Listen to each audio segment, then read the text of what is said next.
This is Moments with Foo with James Foo Torres, better known as Foo, the show that takes you around the world to share interviews with some of the most successful and relevant people on the planet, hear their stories, and get the most important business lessons they have learned on their road to success, and get exclusive advice on how to implement their success into your life and business. Moments with Foo is brought to you by the Strategic Advisor Board and your host, Foo. Welcome to Moments with Foo. I'm your host, James Foo Torres, but you can call me Foo. Hence the name of the podcast. And today I have a very special person that I actually met in person prior to having him here. And this is the only person that I've done that. So today I have Kekoa MacAuley, which he is the CEO of Modern SDR. And I'm going to let him tell you more about that. But first, Kekoa, how are you? Good, man. James, Foo, thank you so much for having me on the podcast today. It was awesome meeting you out in Miami. I know we connected at one of the PR events out there. Absolute blast. And I think we went to the yacht too. Yeah. The yacht was...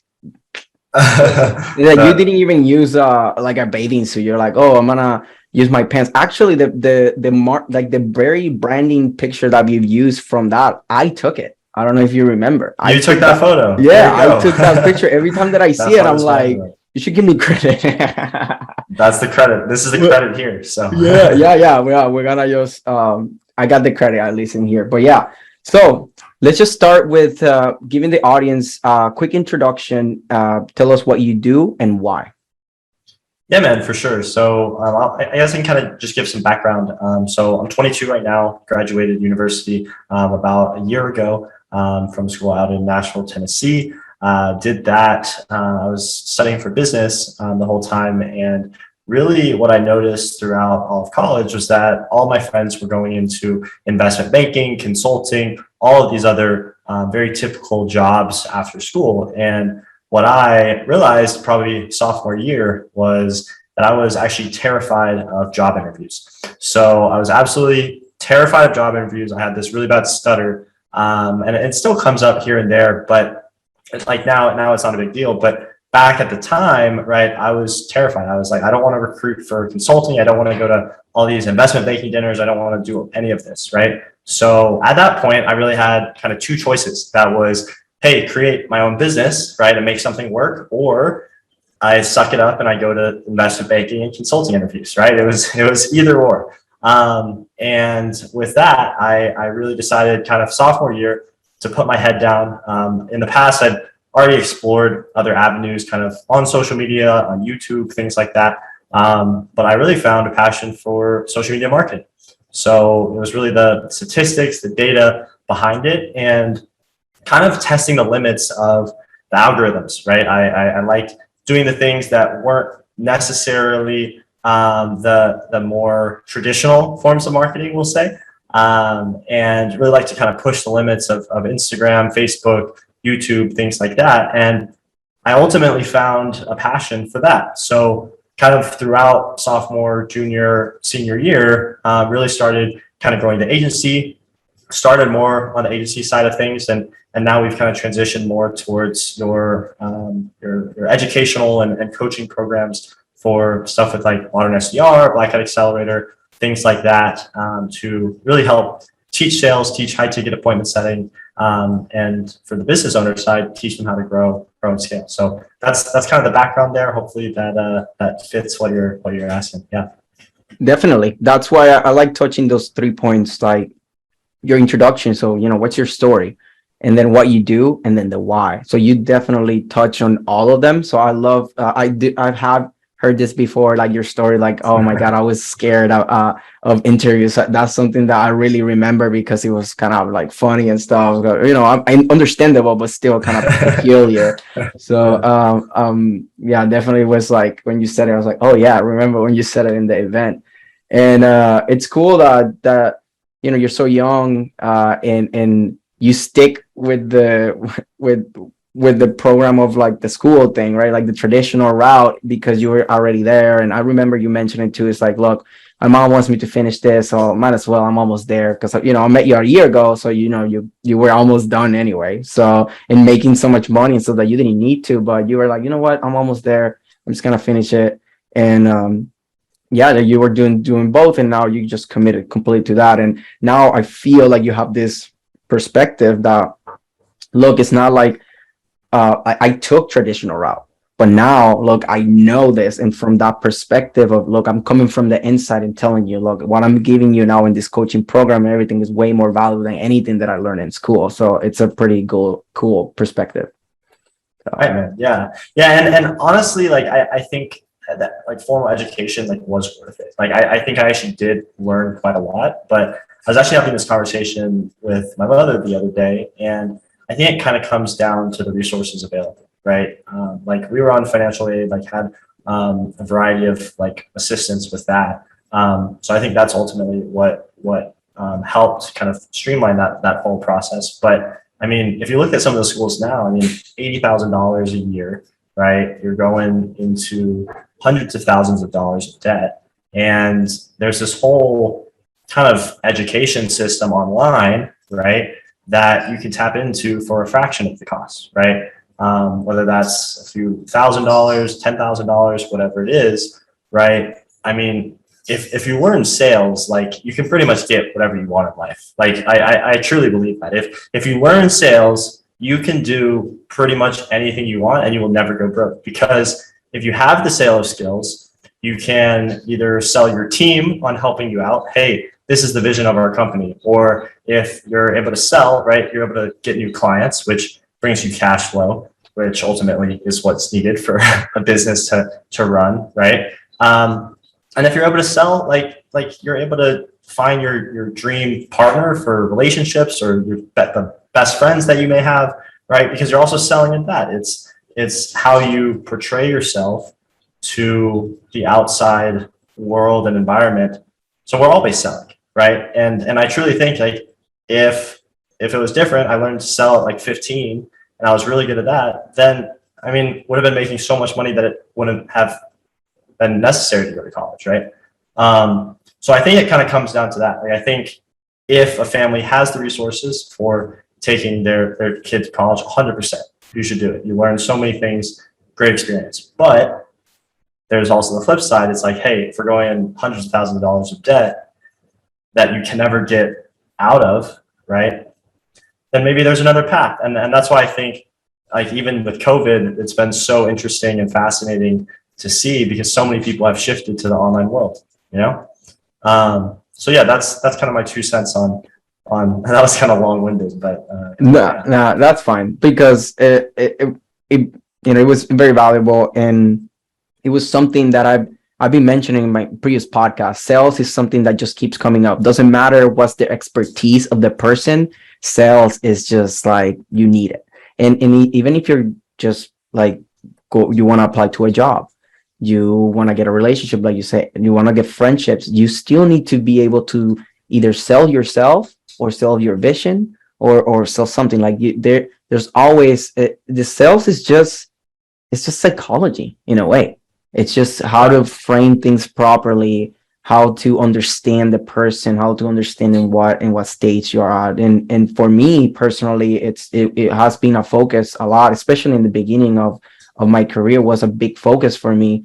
And I'm glad that I did that, because it allowed me to even, it's not just about just doing sales calls or anything. It's about even just normal conversations where you're able to articulate something in a so much shorter, but say so much more. Like, I'm always like, how can I say the least amount of words and say the most amount of, like, have the most amount of impact? So that's why, like, I'm glad that you brought that up, because it's something that I'm glad that, like, I want people to see the pattern. It's like, hey, everybody is talking about sales. Maybe I should just learn a lot about sales. Yeah, exactly. Yeah. Exactly. So, cool, for my next question is, do you have any tips or advice that you can give to business owners in general, or to someone that would like to do what you do?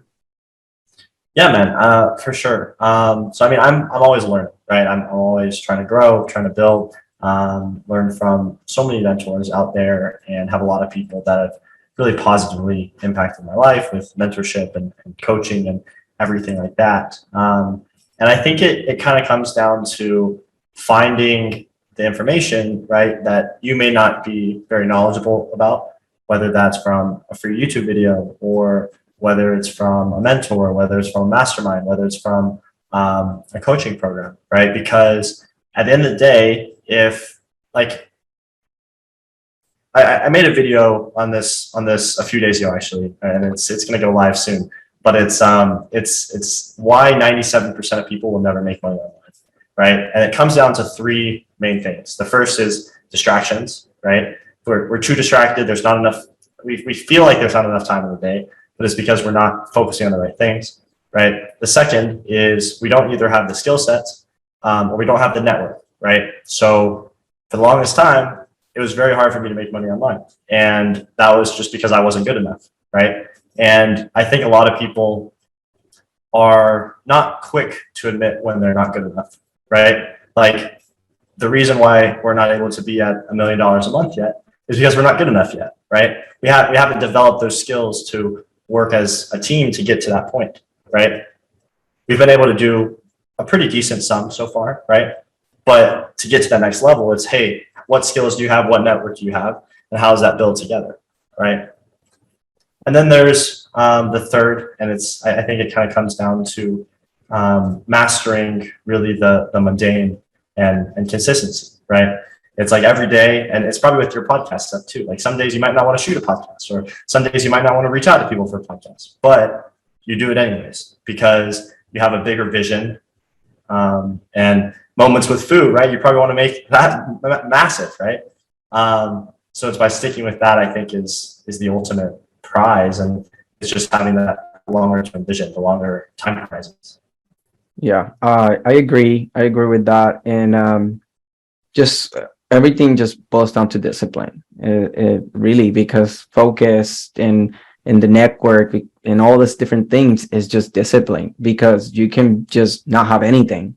But if you can be able to have the discipline to, like, every day, I just want to be the best version of myself that I can possibly be. And doesn't matter the noise, doesn't matter what's happening. I can only control how good I can be today. Then wake up, before going to bed, look at yourself in the mirror and be like, I did the best that I could, and be honest with yourself. That's the best that you can honestly do. Like I said, you can't do better than that. Like better than what you can do in a day. Just take it one day at a time. So it's just about like that discipline. Just look, embrace the suck, especially in the beginning. It's just gonna suck, and people are not gonna trust you. People are gonna be like, "Are your credentials? Are your everything?" And all those different things. It's just because you weren't good enough, and now they're looking for like reasons to see like validation or something. So yeah, everything comes down to discipline, in my opinion. So that's just what I'm gonna say to that. Yeah. And how do you find discipline, would you say? So for me, it's about finding, first aligning your goals. Like, what is it that I want? And be honest with yourself. Like, look, what is it that I'm passionate about? Finding something that you're passionate about, so then you can commit to it. And right. Even when things go hard, you stay on it, because it's like you have your North Star, right? You're passionate about this. So that way, because things will get hard, just get it. Like, doesn't matter how much you invest on coaching to try to avoid mistakes or anything, you will find a way to fuck up some way. Like, it's what it is, and you gotta accept it. So you gotta have the mentality and the passion and that discipline and just be committed to it. So that way, when things go south and you're like, shit, I don't want to do this shit anymore, I'm like, I want to quit. What else is out there? New shiny object syndrome. Then you can then have that. I like calling it like a grounding. Like, it's either North Star, but it's like something that, like, when you're like losing your mind, is what actually holds you to the earth. It's like, damn, right. Like, let me come back. That's how I define it. So hopefully that was good for you and the audience. No, that's good, man. I appreciate the thoughts there. That's awesome. Yeah, no, and thanks. You're the first person to ask me a question. So props to you for coming like that, guns blazing. Cool. So hey, I liked it. So thank you for that. Really, it's a change of pace. So now let's flip it to the challenges. So either it could be a challenge that you had starting out, or a challenge that you just had as recent as yesterday. Can you share with me and the audience a challenge that taught you something that you think is worth sharing? Yeah, man. I mean, that's a great question. I think, I mean, we're kind of at the point in the business where like we're trying to break through new boundaries we've never hit before, right? And for that to happen, it comes down to the team, right?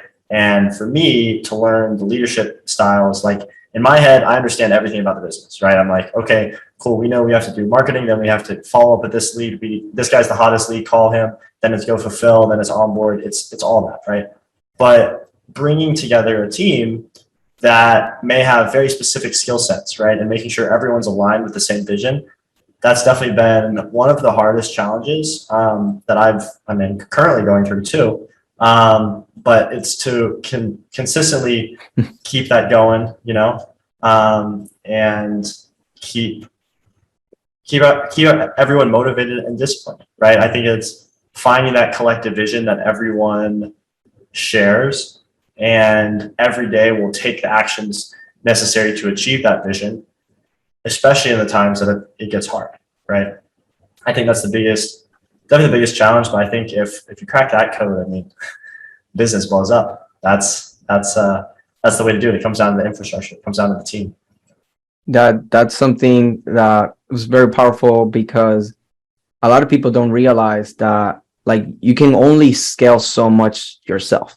Like, doesn't matter how super powerful, super smart, or whatever you are, like you need a team. And that part is like I'm in the same boat too right now, because I have a team, 5 people, and keeping them like motivated, disciplined, and like you said, like I know everything about the business, but it's being able to pass it down and to really like help them and train them to be better. And you gotta know that, you know, there's a reason that they're not a business owner.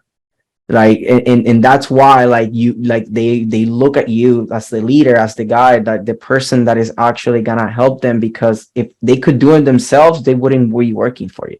So that's something that I gotta remind myself all the time, because it's like, even when I think that it's like, oh, I'm just giving you like a small thing, still like I need to make sure that I nurture you, that I make sure that you like have everything to make sure that I set you up for success, because, you know, I should serve you because you're serving my company, my clients. So that's something big. I think that's the biggest thing too. I think it comes down to empathy. And I've talked to so many people, so many business owners that are just like, yeah, all my salespeople suck. Well, it may be that they suck, but it also may be that the training's implemented. It may be that the offer isn't good, right? It may be so many other things. And I think it comes back to taking extreme accountability. So when something comes up in our company, I expect all of our team members to come forward and say, hey, I messed that up. It comes down to the team though, right? Like I think at the end of the day, like there's the team aspect, but then there's also the leadership aspect, right? And I think for the longest time, I was like, hey, we can just implement a lot of people, a lot of kind of brute force into the business, and this is how we're going to get sales, right? But then I realized my offer wasn't that good, realized that our advertising wasn't that good, and I realized the actual training and my leadership skills weren't that good, right? So the team members could only be at the level that I was at and probably below, right? And if I wasn't at a very good level, then there's no way that we could actually get to the next point. So I think too, when it comes to trying to build a business, right, there's a lot of introspection that one has to do and has to figure out like, hey, if this is something I really want, then I have to be the best version of myself, kind of like as you were talking about with the discipline stuff. I have to be the best version of myself to motivate the team and get them to be the best versions of themselves, because they're only going to be as good as you can be, right? Nothing more. Definitely. And again, that's why you're the business owner, right? That's why we are the business owners, because we are supposed, you know, we're the ones that are enduring like everything, like taking this responsibility, guiding everybody, bringing things in. And one big thing about like being the leader is you gotta take responsibility, and you gotta make sure that like you're always on top of your game, even in the tough days. That's something that has been something a little tough for me, because I'm just so like, I'm so honest and transparent that sometimes like it's hard for me not to show that like I'm like stressing, or something is going on. And something that a lot of people, every mentor, every coach have told me, like, hey, doesn't matter what's happening, you have to be the one that is like the rock. You have to be the strong one. You have to be there, so then the team can count on you. Doesn't matter what's happening in the outside, doesn't matter how sales, marketing, anything is going, you have to be the strong one, because if you fall, everybody falls. So you gotta be the rock that is solid there, as in supporting everybody. And that's part of being a leader, and part of embracing the big responsibility that we have. So that's what I wanted to add to that. That's huge. And I think too, just to touch again on that too, like I think a team too comes down to, I mean, and I think this is for a business to really get to the next level. It's like having the right people with each position, because to some degree, right, people are going to be as good as you, but for certain things in each of the departments, I think the biggest thing is finding people who are better than you at sales, finding people that are better than you at operations. We brought on Kevin on the team about three or 4 months ago. He's been amazing, right? And he's so much smarter than me at handling client fulfillment, knows all the operation side of things. And he does stuff that I don't even know of. Like I didn't know how to run Facebook ads until like 2 weeks ago. and I mean, that's been huge, because he worked at Facebook for 3 years, right? So I think it comes down to finding the right talent as well, and having those people in place. And yeah, man, I think that's what takes it to the next level. Yeah, and I want to add to that, because I'm going through it. You're a little bit ahead of me on like the team, but we're growing. And one thing that is big on growing the team is it's like a matchmaking process. It's not just about the skill set.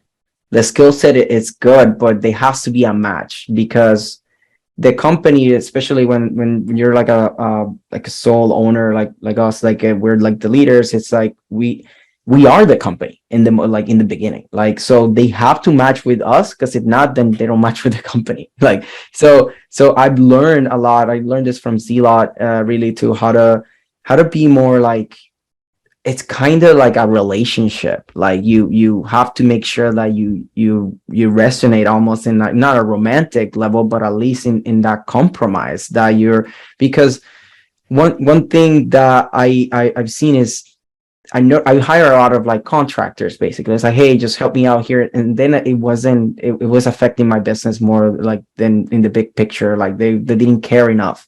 So now I'm like, you know what? Contractors are gonna be like super limited unless I absolutely need to for a specific thing, and that's it. But I've been more into like, look, I want you to be part of the team, so that way we match. And like, hey, we're meeting. I do team meetings every day at 7 a.m. That's how we kick up the day, and we set up what the priorities, and then we make sure that we're on the same page. Everybody's communicating, and it's who can fit into these things is what I'm looking for right now. I'm not looking for somebody that just because it has the skills, pay me, I'll do it. No, it's can you be inside of the company? Can you take ownership? Can you take initiative? Can you make this your own? And I'll share the wealth. I'm not like trying to like, oh, just work for me and I'll just pay you scraps. And like, no, you help me grow, you'll get a bigger piece because you're growing the company. So that's something that I wanted to add on that, because I felt that's a shift that I did just a couple months ago, and has been a big shift, and still learning. Obviously not an expert at this, but it definitely has helped me grow the team and attract better talent that is actually committed to the vision. So yeah, man, that's huge. I mean, congrats to that. That's awesome. Thank you. And congrats to you too. You're killing it, man. And that's why I was so looking forward to have you here. So let's talk about now to kind of before kind of close this out, I want to take about like two things. First, what do you think are the biggest takeaways of this conversation? And first, I'm gonna just say a couple, and then I want you to add, because I want to like, the first thing was like, depending on the resources that you have, make the most out of the resources that you have. So that way, like when you went to college, you had the resources, you were provided that, so you took advantage of that. I did the same. I didn't finish, but I did went to college engineering for 3 years, and I learned a lot, and I made friends and everything that I don't regret. To be honest, it was a great learning experience. So if you have those resources, take them. If you have to go in massive debt, then maybe look for something else. Another thing that you mentioned is if the team was a big one, right? Like that's like the biggest point in here, just growing the team. And what other things do you think is the biggest takeaways of this conversation? Yeah, man. I mean, I think that's awesome that you touched on those. I think really everything comes down to who can be consistent enough and who's a good communicator, right? I think sales it comes down to communication, right? It comes down to listening. And then with consistency, right? I think it's finding what the vision is that you want to achieve, and it's sticking with things day in, day out. It's kind of like going to the gym, right? I think something that's really benefited me on the business side is in fitness, right? I think, so I was really skinny in high school, super skinny. I was like 120 pounds, something like that. But every day I would watch motivational videos, as cheesy as it sounds. I'd watch motivational videos at like right in the morning. And I'd go to the gym, right? So I'd either go to the gym before school, 6 a.m., or I go to the gym at like 11 p.m. at night. I was like either or. And then I'd sleep through all my classes. Like honestly, I'd wake up, I'd make YouTube videos, go to the gym, sleep through all my classes, go to lunch, maybe stay awake, then come home, work out again, right? Because the two things I cared about was my YouTube channel and gaining weight, pretty much. It was, hey, how do I put on muscle? And the school was like, okay, but the gym, I gained 20 pounds over that first year, whatever it was, muscle, right? And with the YouTube channel, grew that to almost 45,000 subscribers at its peak. And the reason that fell off was because I wasn't consistent anymore, because I didn't enjoy it, right? But the consistency for 2 years is what got it there. And the consistency in the gym is what got me to, I guess, where I am now. And I think that directly applies to the business. I think it comes back to that every single time. And it's like realizing that, like, that's huge, you know? Yeah. I think that's the biggest takeaway.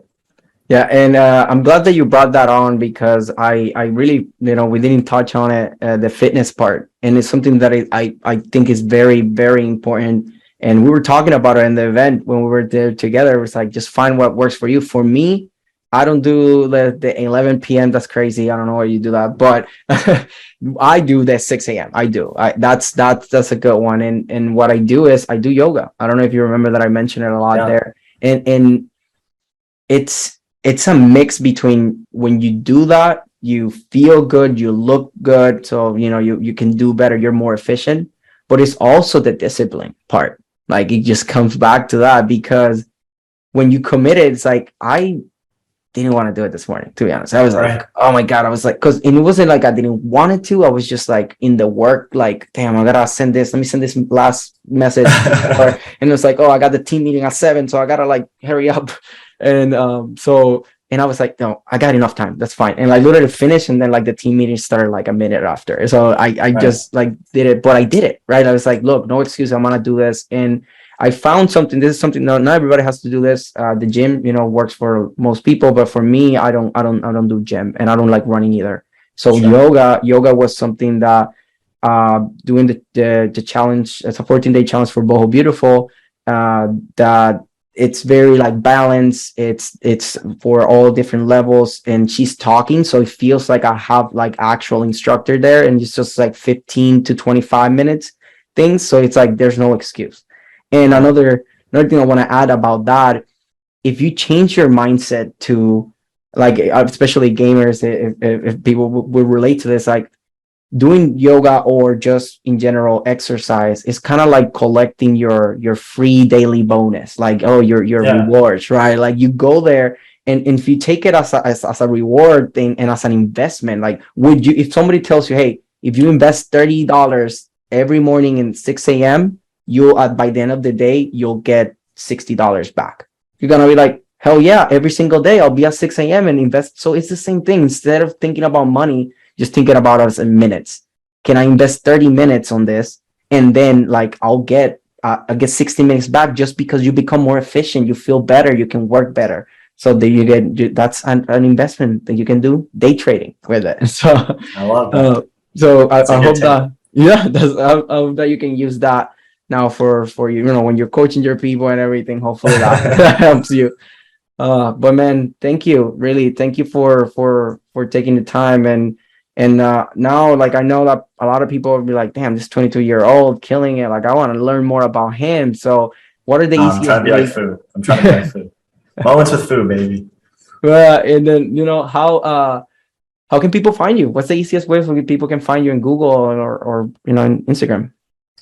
Yeah, my Instagram is at Kekoa Mac. I can put it there up, I guess, in the link to the podcast. Yeah, I'll have it in the link in the description. Modern SDR. We can help you streamline really everything that you need to know about sales. And yeah, always feel free to connect on YouTube, Twitter.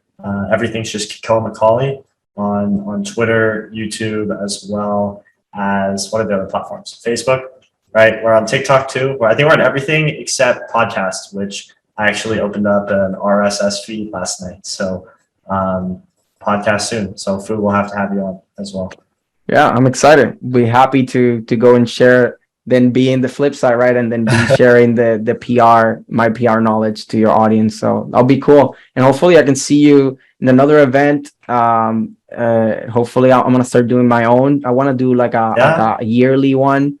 So that's something that I'm gonna go to a live event actually in a couple of days. Just in 2 days, I'm gonna be traveling to Colorado. So it's gonna be another event there. Whose event is that? It's they're opening a new chapter of the American Club Association, which is the oldest club association, business club association, established since 1882. So very, very old. And then Strategic Advisor Board, which is the owners of this podcast, are actually sponsoring the event. And then I'm their PR guy, so I'm gonna be in their event there. I brought in Forbes, our Forbes representative, to be there. So Forbes contributor is going to be covering the event. So there's going to be a feature of that, and that happened because of me. Then also we have like the Pivot magazine that I made it in the cover. I just got this a couple days ago. So, if you want to be in print magazine, you want to be in Forbes, you want to be anywhere, who's your guy? Anyway, man, thanks for taking the time. I really appreciate this time. I think there was a lot of value in it, and hope to see you soon in person. Cheers, man. Thanks for. So this is Foo signing off. Thanks for listening to Moments with Foo with your host, Foo. Please leave your feedback and visit strategicadvisorboard.com to get the latest and greatest business advisement on the planet. Follow us on social media for updates, and we will see you on the next episode.